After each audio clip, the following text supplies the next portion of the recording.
Hey, what is going on, everybody? Welcome to Upkick MMA, episode 207. I am Brendan. UFC 282, Blachowicz versus Ankalaev. What a weird ending. We're going to cover that stuff here. We're going to cover Paddy, Pimblett, Eric Gordon, Santiago Ponzinibbio, Alex Morono, Darren Till versus Dricus Plessis, Ilia, Topuria. We're going to cover the main card here, including that main event. We're going to break down each fight, go over the scorecards, discuss, because there is lots to discuss here. We're going to go over that here. Before we get started, real quick, if you like MMA, you like podcasts about MMA, Bellator, UFC, all that good stuff, I cover that here. Go over the scorecards. I break down the rounds. I give my own opinion. If you like all that stuff, subscribe to the channel so the next video is coming out. All right, I know this video is going to go long, so let's just get started. Okay, Jan Blachowicz taking on Magomed Ankalaev for the actual light heavyweight title, because Yuri Prochazka is injured. All right, so it ends up going to a split decision, and there's a draw. Let's go ahead and break it down round by round, and give my opinion, and we'll talk about why I thought it went the way it did. All right, so now, knowing what you know now, obviously you watched the fight, otherwise you wouldn't be watching this, or maybe you are watching this. Go back and watch this. Okay, go back and watch this. Leg kicks from Jan were doing really good work early on here in this fight. Both guys were staying at distance. Not a ton of like crazy action in the first couple minutes. Jan was landing the bigger shots, landing more damage on the counters, and even on his leads, his jabs to the body and stuff, he was making Ankalaev reach in for the shots. And when he would land those big punches, Jan would be moving backwards, taking some of the sting off of them. And Jan just did more damage in that first round. Magomed had his moments, and if you look at the striking numbers here, they are 19-14 in favor of Ankalaev. There is a good chance that I don't know. I don't know if there's a good chance. The commentary team really thought that Ankalaev won this. They only brought stuff up. And here's why I think they thought he won this. Because he landed 10 headshots, whereas Blachowicz only landed 3. But if you looked at the damage that was done, those 3 shots that Jan landed, those big ones, were the most impressive, in my opinion. Okay? Total striking, 19-14 in favor of Ankalaev. Okay, so apparently only significant strikes landed in that first round. But what's interesting about this, though, is that this does play into how you score it. And I definitely gave this round to Jan, even though the commentary team didn't think so. A 5-strike differential is not unheard of for the guy who was on the losing end of that differential to get the win in that round, and that's how I saw it.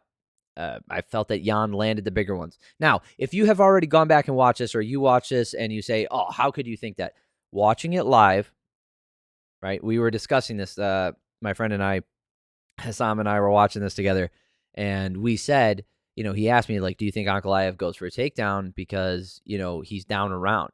It was we watched this live. We had the commentary. He had the commentary off, so he had no color other than just what we were seeing, and we both thought Blachowicz won that first round. Now, second round, Jan did way more damage in this second round. Magomed's right leg was totally fucked, right? He was moving weird. Jan landed a combo. The commentary team didn't pick up on it just yet. Focus, camera. Look at the amount of leg kicks he ends up landing in this round. 10 of 12 for Jan. Now, those leg kicks did more damage than anything Ankalaev did this entire fight. Let's just put it that way. Magomed couldn't even stand on that right leg. There was a point where he had to switch stances. Magomed couldn't move on that leg, period. And Blachowicz was also opened up. It opened Blachowicz up for some strikes upstairs. He's actually landed 10 to the head as well. 23-13 in favor of Blachowicz in this round. So he did land the more impactful strikes, more damaging. Clearly, round 2 goes to Blachowicz. Now, round 3, here's another controversial round. One that you might disagree with me on. So the first kick made Magomed switch stances. So immediately Magomed had to switch stances again. Magomed couldn't move forward, and he was backing up for a significant portion of this third round. Now, in this third round, he does get a takedown at one point, and he had a minute and a half of control time. Before that, Jan landed a right hand and a kick to the body, a hard kick to the body. Ankalaev landed pretty well off of the reverse stance, which is kind of weird. I thought he did land pretty well in this third round. He did land more significant strikes again, 18-17, but with a caveat. This third round, there was a moment where his left leg got hit. Jan hit Magomed's left leg, which is he had to switch stances, so now his left leg is forward facing. He hit that leg, and he couldn't walk on that one either. Magomed had to clinch and hold for 30 seconds, 45 seconds, and then eventually gets the takedown. Magomed.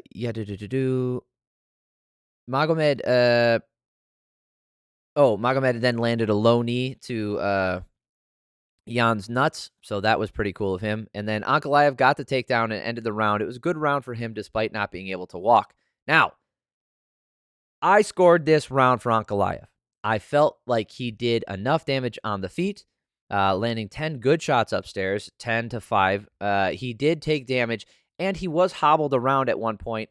So this is where I differed. So my friend and I were watching this. Like I said, Hassam, he thought that it was a really bad look for the judges when Ankalaev was literally hopping around on one foot, backing up, essentially saying, I can't walk. I need to, I need a break here for a second.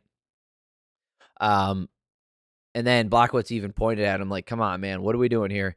So if you gave this round to Blachowicz, I wouldn't be mad. And 2 of the judges did. I did not. I actually gave it to Ankalaev. So I had it tied going into the third round. Now, third round. Ankalaev got the takedown almost immediately. He got it in the middle of the octagon, and then he held him down there for 4 minutes and 32 seconds. Rinse and repeat for the last round, 4 minutes and 50 seconds.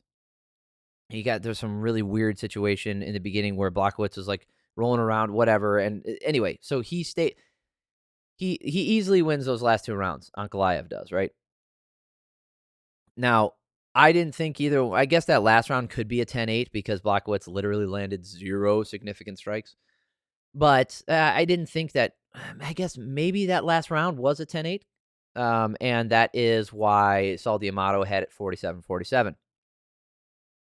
So I wrote this before the decision was read. I said, if you gave that third round to Jan for the damage he did with the leg kicks, you could say that he won this fight, right? Yeah, a couple interesting things. Jan, after the fight, even though Joe was doing his thing where he's leading the witness, he really loves to do that. He says what he feels and then colors the opinion of everyone else. Like when he interviewed Robert Whittaker and said, a lot of people feel like you lost this fight or that you all won this. What do you think about that? Should there be a rematch? And Whittaker's like, what the fuck? I just fought him a second time. I got the win against him a second time. Who's a lot of people?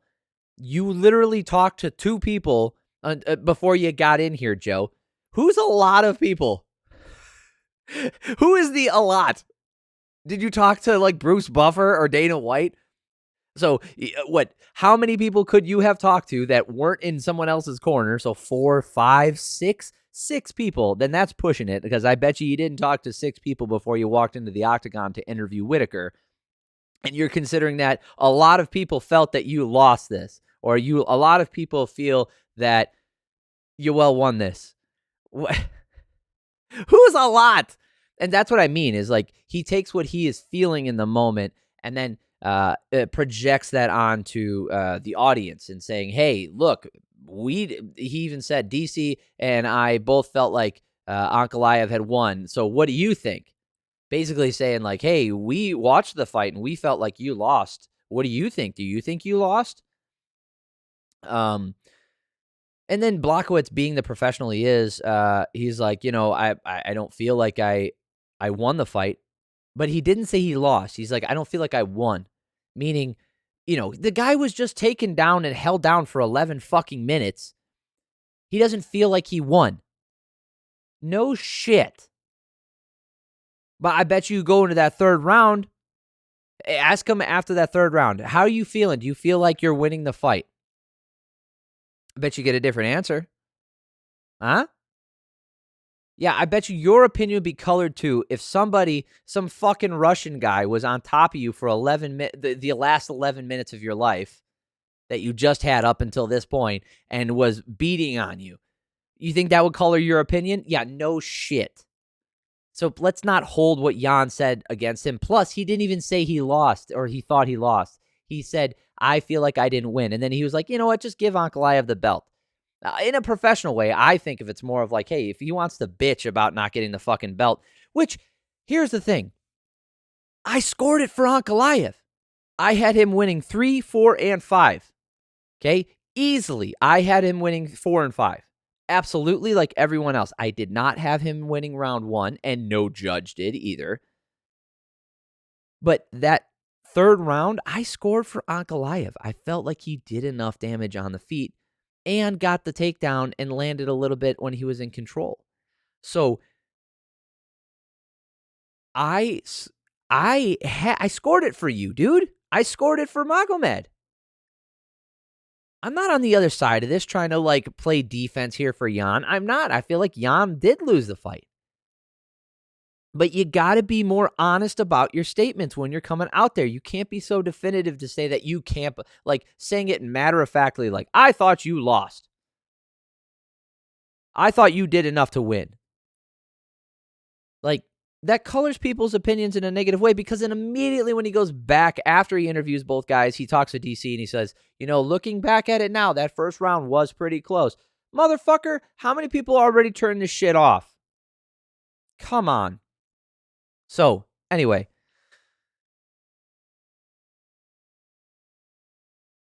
Do you guys think here? Okay. Let's go over the judges' scorecards here. So, Mike Bell had round 1, 2, and 3 for Blachowicz, and round 4 and 5 for Ankalaev, all 10-9. Now, it turns out I often disagree with Mike Bell, but Mike Bell is held in high regard by none other than John Anik. He says, Mike Bell has forgotten more about MMA. If you want a lesson on MMA rule book, he will give you blah, blah, blah, blah, blah. Talking about how good Mike Bell is. Mike Bell is held up in high regard by all of the MMA pundits and the journalists. Okay? I often I have found myself disagreeing with him on some controversial decisions, or split decisions. I have found myself in disagreement with him, so maybe my interpretation of the rule book is different than his. Obviously, he is a professional at this, but that doesn't mean he is above reproach. I disagree with him here, but I understand how you can get to this conclusion. 48-47 for Blachowicz makes sense. Derek clearly scored round 1 and round 2 for Blachowicz. Then he scored round 3, 4, and 5 for Ankalaev, giving the last round a 10-8 for Ankalaev. Understandable. Also understandable. I am more in a line with that than I am with Mike Bell's. Now, Saul D'Amato was a combination of both.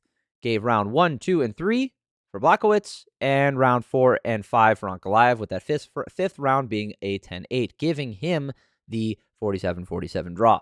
Now, to be Ankalaev and be upset about this, understandable. You feel like you just went out there, worked your ass off, and didn't get the win. For his team to be upset, understandable. Maybe I spoke a little too harshly. I understand. I can understand what it feels like to put everything into a single goal like this. I can't associate with something as tremendous as this. By the way, Ankalaev, how fucking tough is this motherfucker? How tough is this dude? Getting both legs kicked out, can't walk around, can't move, can't crow, can't fly. But no, he can't do anything, and he still manages. Arguably, he did what he should have done earlier in the fight by taking him down. What it seemed like to me is he really wanted to get a knockout he really wanted to get a knockout of Blachowicz, but he wasn't able to do it, and he realized, like, holy shit, like, I'm getting fucked up here. I gotta go in for the takedown. So he just went back to the path of least resistance for him. I mean, Blachowicz. Oh, all right. This is a favor. So Blachowicz, has he ever gotten up from a takedown? The dude spent 4 minutes and 30 seconds on his ass, 4 minutes and 50 seconds on his ass. Let's go to another time when he was taken down. How about when he was taken down by Glover Teixeira? 4 minutes and 30 seconds on his ass and 48 seconds until he got finished in this round, so didn't get up in there either. Israel Adesanya, he took down Dominic and Corey Anderson. I don't think Corey Anderson got a single takedown in this one. Did not. Jacare Souza. I don't think Souza did anything to him. Sure didn't. Luke Rockhold definitely didn't do shit. Thiago Santos knocked him out, so I don't think he got any takedowns with that one either. Nikita Krylov. No takedown. Did he get a takedown? Nikita Krylov did get a takedown in this round. In a minute and 40 seconds. A minute and 40 seconds of control time. That is far back as I'm going, Hassam. Okay. Okay, we'll keep going a little bit against a guy who maybe would have wrestled against him. Want to go back all the way to someone else who would have wrestled him? Maybe Devin Clark wrestled. He defended 2 takedown attempts against him. Patrick Cummins. Patrick Cummins. 1 takedown in the first round, a minute 28, and then 2 minutes and 29 seconds of control time, and then 3 minutes and 42 seconds. So basically, he did not get up in that round. Might have gotten up in this round. Guys, Jan. Oh, shit. I didn't show you guys that stuff. Oh, I'm sorry. Yeah, well, he got taken down. He got controlled for 7 minutes and 30 seconds. So he did not or does not have good takedown defense. Never has. He's way past the point of being able to learn that stuff. It's not going to happen. He's not good at that. He can stop a few, but he starts to gas, and then it's not natural to him. He has to work very hard to defend against takedowns. Okay, now you're going to have to go through the fire to get him to the ground, but he is not good at stopping them. So what to make of this? Okay, let's look at the. Did they update the scorecards yet so we can show them? Here, I can show you guys the scorecards now. They didn't have them up. The fight just occurred. So there you go. So Mike Bell, 1, 2, and 3, right? And then the last 2 for Ankalaev. And then we had Derek Clearly with basically what my scorecard had. And then Saul D'Amato with a combination of the 2. You can't. I do not fault any of those judges. All of them have a realistic scorecard. To say this is a robbery or anything, I can't believe I have to keep saying this. Just because the decision doesn't agree with your decision, or that the decision doesn't agree to your sensibilities or what you thought happened, doesn't inherently mean it's a robbery. Doesn't mean it's not. This was not a robbery, guys. It was weird. I'll give you that. It was weird, but it's not a robbery. Okay, so current rankings got Yuri still. I mean, nobody's the champ right now at light heavyweight. We got Yuri on the mend. Glover Teixeira. He's supposed to be fighting. You got Jan Blachowicz and Ankalaev, who just fought for a draw, so they shouldn't be moving. You got Rakic, who coming off that ankle injury or that knee injury. Anthony Smith still sitting there. Jamal Hill on the rise. Nikita Krylov. And now you're Ryan Spann on the rise. And that's pretty much it. So, light heavyweight, not much changes because of this. It's unfortunate the way it ended, right? Oh, by the way, if you're looking for a specific fight breakdown, I forgot to mention at the top, the timestamps are down below. So, I'm sorry if you disagreed with the decision and you got upset. I disagree with it. Listen, I'm on your side. I disagree with the decision. I felt Ankalaev did enough to win. All right, I did. That doesn't mean I get to throw my hands up in the air, claim robbery every time a decision doesn't agree with my own. Okay, that's not how the world works. That's not how MMA works, and that's not how scoring works. In the 10-point must system, there is, given the judging criteria, there is a scenario in which you and I can watch the same round, score it for opposing fighters, and both be right. Okay, there is subjectivity built into the scoring system. Now, you hope that, generally speaking, people see the same or a similar fight and coming to the same conclusion, but that's just not how it works. And in this situation, with 3 different judges, we got 3 completely different scorecards. Okay, the only 2 things that was the same on every single scorecard was round 1 and 2 for Blachowicz. All right, everything else past that was back and forth.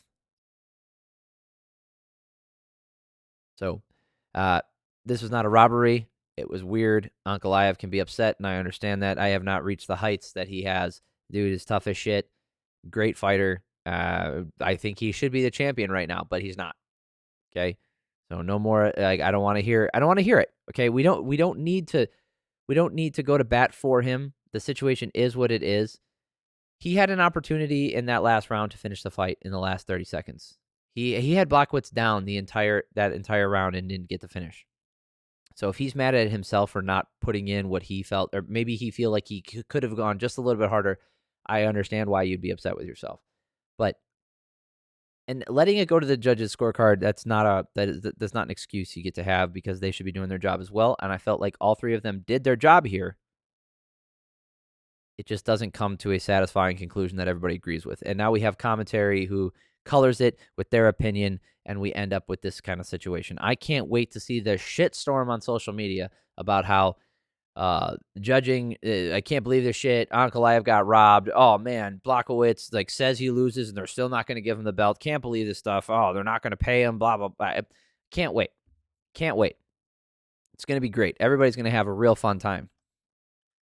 Fucking depressing. Moving on to some fun stuff. Paddy the Baddie Pimblett taking on Jared Gordon here. Interesting situation. This did not turn out the way I thought it was going to. First round, Paddy was taking the center, landing kicks. Jared landed a huge left hand early. So this big looping, this left hand, this check hook. Well, it was a lead hook sometimes, it was a check hook sometimes, and it was a counter left hook, right? So all those left hooks landed every time in this round. Jared was landing it over and over. The rangy kicks and long strikes were Paddy's best weapon, but he just kept taking that left hook. The hooks from Jared were so dangerous. I felt like he landed them hard repeatedly. Paddy landed when he moved in, but on the exit, he kept his head straight up, and on the exit, that's when Jared would land the left hand. That big shot counteracted all the damage that Paddy did every time he would move in. Paddy's best tool was the low kick. They stay in the pocket for a little bit and trade in this first round. Paddy went for the takedown, but it ended up on his back. I gave that round to Jared for those left hooks that he landed. I felt like he did enough damage. Now, interestingly enough, not Chris Lee agreed with me here, which is weird. But the other 2, Ron McCarthy and Doug Crosby, both saw that first round for Pimblett. And that's actually what gave him the win, which is it's interesting to me. I didn't feel it because Paddy mentioned it at the end of the fight, because Paddy ends up getting the decision here, and it was a unanimous one. He says, I knew I won round 1 and 2. Did you, though? You knew you won round 1 and 2 because you got outstruck. Those left hooks he was landing, whether you felt like they were hard shots or not, dude, the visual, the sound that was coming off them, they were pretty rough shots. You were taking damage. I gave that first round to Gordon. Second round here, the left high kick got through the hand of Gordon. Gordon landed a left hook. Paddy really was doing a bad job defending that. Jared was the aggressor in the second round. Paddy was actually being patient, staying on the edge, and he landed a left hand on Gordon. That staggered him just a little bit. Jared was landing on the separation just like he did in the first round. Paddy hurt him with a right a right hand backing up. And then he landed a left hook of his. Oh, like then fucking he comes back with the left hook again, lands it. Paddy was staying in tight. They both landed hard. Paddy was landing the right over and over again this round. He was coming on very strong. I felt like he did more than enough. So he was ahead 28-24 in the striking numbers. So yeah, the first round, like I said, 30-29 in favor of Gordon. And I felt like he landed the better, harder strikes, the more damaging strikes. I felt like he did enough. This second round here, Paddy outlanded him, did more damage. Absolutely, Paddy Pimblett's round. Last round is where it got interesting for me. So Jared got the takedown and rode him against the fence, but he didn't do anything with it, didn't land a lot of damage, and didn't go for a submission. And then Jared in the clinch, and he kept trying to go for the takedown, but he didn't get it. Right? And he was taking elbows and knees while he was in the clinch and going for takedowns. Every time he would do something, Paddy would defend by throwing those, those elbows to the side of the head, or even, dude, Paddy's knee can get all the way up, like right next to his own head, and he was landing knees to the head of Gordon. Here's what happened. Gordon took a gamble in this round. He said, hey, I have the grappling advantage. Or what he thought he had the grappling advantage, right? So I have the grappling advantage. I have the cardio advantage. I'm going to get in there and take him down. So if you look at the control time, I bet you he's got a ton of it. He does, 3 minutes and 53 seconds. But look at the strikes. He only landed 4. How many submission attempts did he have? 0. Okay, so all of this was positional control. He took a gamble. And that gamble was, I'm going to control you for enough of this round to make it so you can't do enough to me to counteract that. And then he eventually gets the back of Paddy and jumps up to put the hooks in and then falls off of the front. And then Paddy takes his back and ends the round on his back. And he actually landed shots while he was doing that. He landed 6 significant strikes this round. If you look at total striking numbers, Paddy Pimblett in the last round landed 21. So did Gordon, right? As far as total striking numbers, they were even, but I would argue that those strikes that probably weren't counted as significant strikes are more significant coming from Paddy. So this last round, because of the last one interaction, and round 2, here's the other thing. Round 2, I felt like Gordon was doing enough for about 4 minutes and 30 seconds, right? So the way I described this to my friend and I who are watching, the way I described it is I felt that it was going back and forth, but Gordon, every time they would get into an interaction, right, I felt like Gordon was landing just a bit more, right? Just a little bit more, like 0.5% more every time, leading to the last, 45 seconds of the round. I had it, in favor, leaning towards Gordon about 55-45, right? So I had it, it wasn't quite 50-50. It was in favor of Gordon. And then that last, 45 seconds of the round, Pimblett really brought it on and worked hard and got it. So that second round could have gone to Gordon as well. If he just needed to do just a little bit more. Okay, but fair play to Paddy. He really brought it on at the end of the round, and that's what gave it to him. This last round, that gamble of I'm going to control you and that's what's going to win me this round, I don't feel like it paid off, and I feel like that's where he screwed the pooch. One of the judges, Chris Lee, agrees with me there, giving Paddy the last round. I'm in the minority again. Apparently Doug Crosby and Ron McCarthy both gave Jared Gordon this last round. Understandable, okay? If you gave the first and last round to Jared Gordon,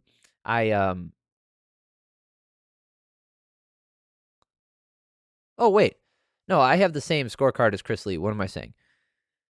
Yeah, I gave the first round to Gordon, second round to Pimblett, and then third round to Pimblett. So Chris Lee saw how I saw it. Doug Crosby has an understandable scorecard. Ron McCarthy, they all have understandable scorecards. This isn't a robbery, guys. I'm sorry to tell you again. I know I said it about the last one. It was a close fight. I wish I could come out here and say robbery and this and that, and these guys aren't doing their job, and get all uppity and excited about it. I just don't feel like that's warranted. I feel like it's it's close enough to where it's understandable. Moving on, Alex Morono taking on Santiago Ponzinibbio.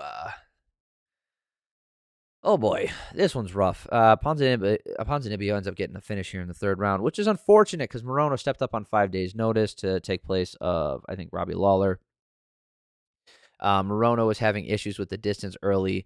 Santiago was going to the body heavily. Morono was swinging for the fences. He landed a great right hand. Morono landed a check left hook as he was moving in. Morono was awkward as usual, but it was working this first round. And I think Santiago he started looking like he was having issues because he didn't game plan for Morono's weird style. They were talking about his stance, but I think the real problem was Ponzinibbio just was not ready for that kind of style. Training for Robbie Lawler, you know what you're getting, and that's not what Morono brings. Morono caught him with something in the exchange and then ended up dropping him near the end of the first round. 22-17 in favor of Ponzinibbio as far as the total striking numbers, but I actually thought Morono did more damage because he did drop him. Same in the second round. Morono dropped him again. Santiago was landing, but he's just not landing the heavy shots that Morono was. I said Morono might have won that second round. I had him up 20-18. Two of the judges did as well. Mike Bell and Derek clearly both had Alex Morono up. Junichiro Kamijo did not. That's understandable. That first round, if you gave that to Ponzinibbio, that's okay. Maybe you weren't paying attention when he got knocked down.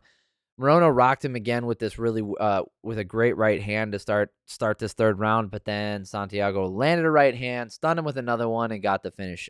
Dude, it really sucks for Morono to step up on short notice, come out there, not nearly get the finish necessarily, but come out there, hurt Ponzinibbio, show that you're world class yet again. I would argue that he's shown it before in his win versus Donald Cerrone. I felt like it was a really good performance back in 2021. David Zwada, Mickey Gall, that was, Mickey Gall is nothing. Matthew Semmelsberger, that was a good win. He does have a loss to Anthony Pettis back in 2020. That's nothing to be ashamed about. A loss to Cass Williams, who hits hard. He's got wins over really good guys, man.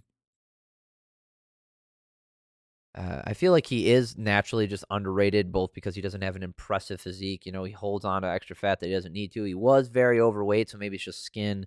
Doesn't come out and talk a lot of shit, doesn't put himself out there. And like I said, steps up on 5 days' notice, does what he needs to do he doesn't make weight, but I'm guessing they talked about that beforehand because then, Ponzinibbio also stopped cutting weight. They fought at 179. It's just one of those things where you're rooting for the guy because you're like, holy shit, he can do this. Holy shit, he's doing it. Oh my God, he's going to win this fight. And then he just doesn't. And he just couldn't take that next step right now. And do I think this hurts his stock? No. I hope it doesn't do too much damage to him, both physically and mentally. I hope he can come back from this.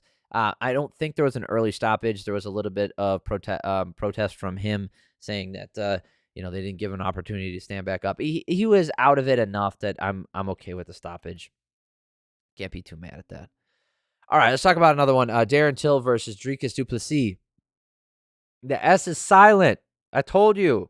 Remember, you're gonna remember it. I'm not gonna do his accent. There's no way. I have not practiced the South African accent. I'm not gonna try now. Dricus went for a takedown, got it, and got the Dagestani hip ride really early on in this round. Dricus landed one-arm shots over and over and over, and then he got a takedown, and then he took the back, and then this is as one-sided as it gets. I was actually talking to Hassam about this, and I was scoring it a 10-7, essentially.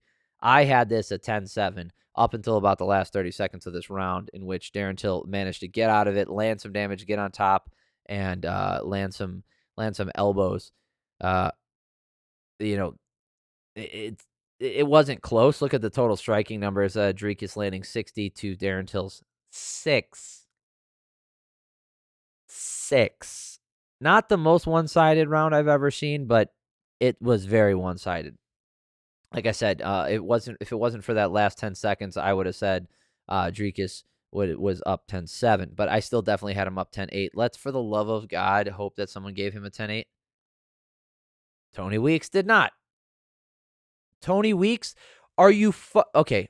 I didn't have anything to bitch about against the judges. I'm gonna say this now. Tony Weeks, if you don't score that first round a 10-8 for Dricus, what the fuck do you score a 10-8? No, the answer better be nothing.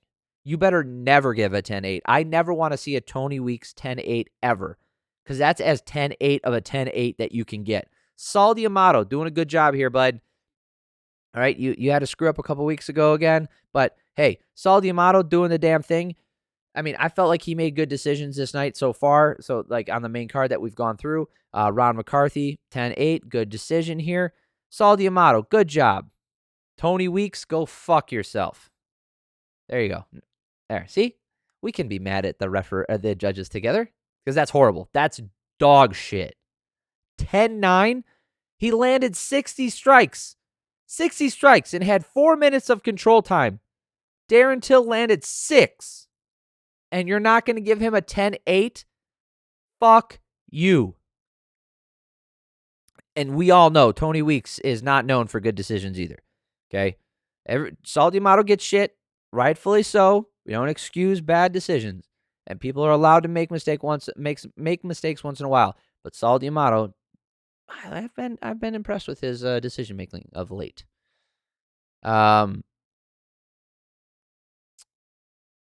Second round here, Darren was landing low kicks. Dricus was not moving well at all. He was very tired.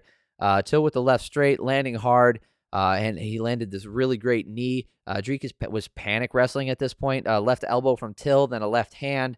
Dricus was going for like the slow takedown. He gets it, but wasn't able to do much with it. This knee bar attempt wasn't really there. Striking numbers 18-10 in favor of Darren Till, looking good. I was very happy for him. It looks like he was performing up to his potential, looking very well in this second round. All three judges also gave him that. And then this third round comes. Dricus got on top with a sloppy takedown relatively early, uses it to get a neck crank and a finish. Darren Till, he also outstruck him here. Darren Till, what can you say, man? He's had a rough go of it. It sucks. It really does. You know, he's 1-5 in his last 6. His only win is coming against Kelvin Gastelum in a split decision in which I actually gave it to Gastelum. I do remember that.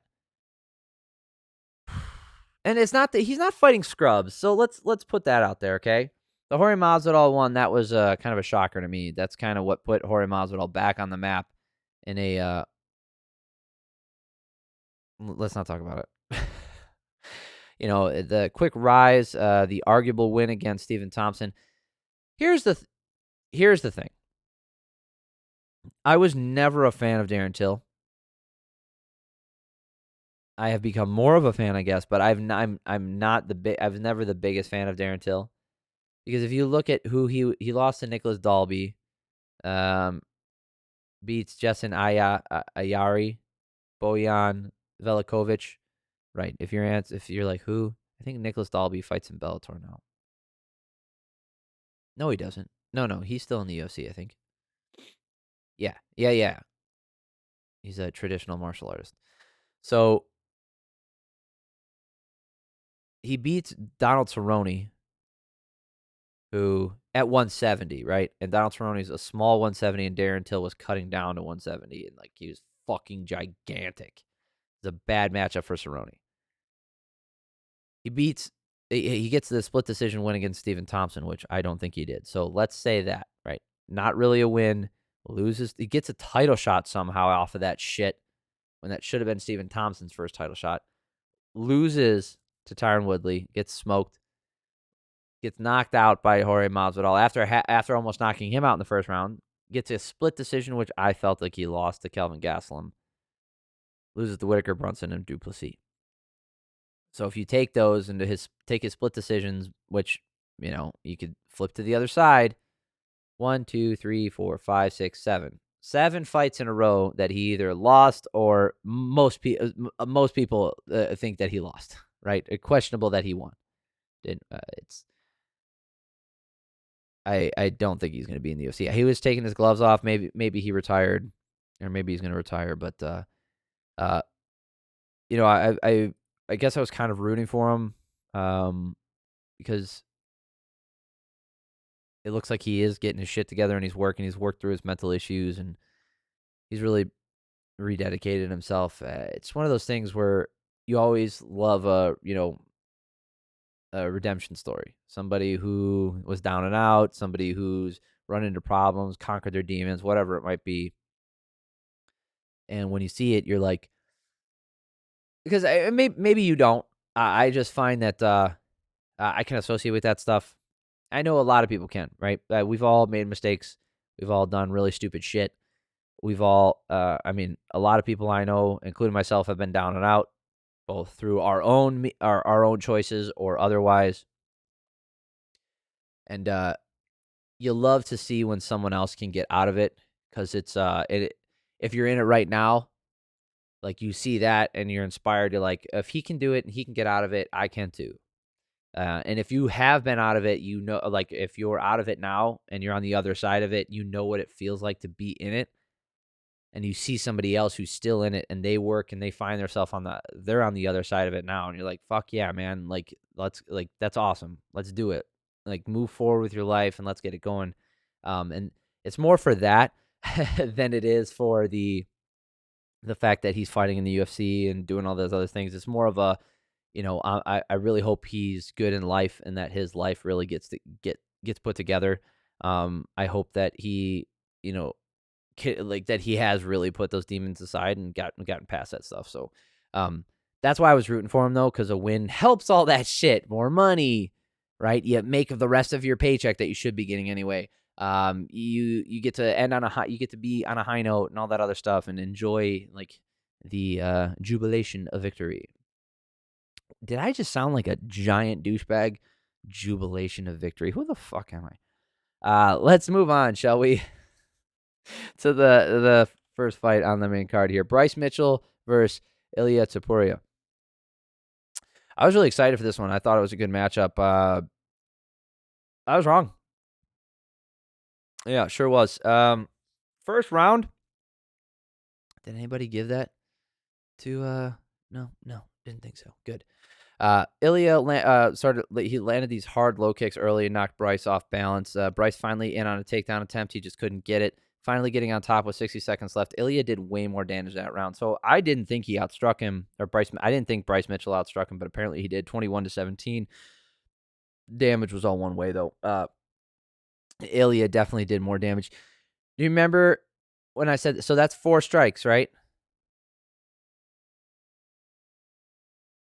5 strikes. Remember when I said that? You can have a situation where you can outland somebody by 5 strikes, but still do less damage. It is possible, and this is 4 strikes, but you see what I'm saying, though, right? And nobody would argue that. Nobody would argue that Bryce Mitchell did more damage in this first round, but he landed more. Okay, that's all I was saying. I know it's not a 1-to-1. I understand that the numbers are different. I understand that the punches were different, and I understand that the amount of damage that was done in one direction is different. I get it. What I'm saying is that just because you land more strikes doesn't inherently mean you do more damage. And like I said, that takedown wasn't enough to swing in his direction. Ilia rocked Mitchell and put him down here in the second round, and then he just followed up. He put him down like 2 times with big shots, man. He was just beating the shit out of him, and he ends up getting the arm triangle. He threw him down to the ground and got an arm triangle finish. He is undefeated in the UFC, guys. He's actually undefeated overall. I didn't know that. I forgot that. Okay. Damon Jackson's not a bad one. The Ryan Hall win, that was weird, but good win. Jai Herbert, that's a good win. Yeah, we'll see how that looks in hindsight. But the Bryce Mitchell win, that's a good win because Bryce Mitchell was undefeated in the UFC up until this point. In his last couple fights, beating Charles Rosas or whatever, but Andre Fili, that's a great win. Edson Barbosa, the way he beat him, excellent win. And then coming in here against Topuria, and just getting outclassed. Ilia Topuria is the real deal, guys. All right, that is it for the main card. If you're looking for the prelims, it's in the next video. I'll be putting that out. If you're looking for the Bellator stuff, go back just a little bit further. I appreciate y'all. Subscribe to the channel if you made it this far. It means a lot to me. I know this was a little bit longer, but there's obviously some controversial stuff here, stuff to go over, really break down. And instead of making things brief, I would rather dig into the detail and really explain my thought process so that you understand why I think the way I think and why I score the things the way I do. Subscribe to the channel if you like this stuff, so you know when the next video is coming out. I'd really appreciate it. If this is the only video you watch this weekend, thank you. It means a lot to me that you made it this far, that you watch this stuff. Thank you for your time. I really appreciate it. I love you guys. It means a lot to me. I hope you have an amazing week. Take care of yourselves. Bye.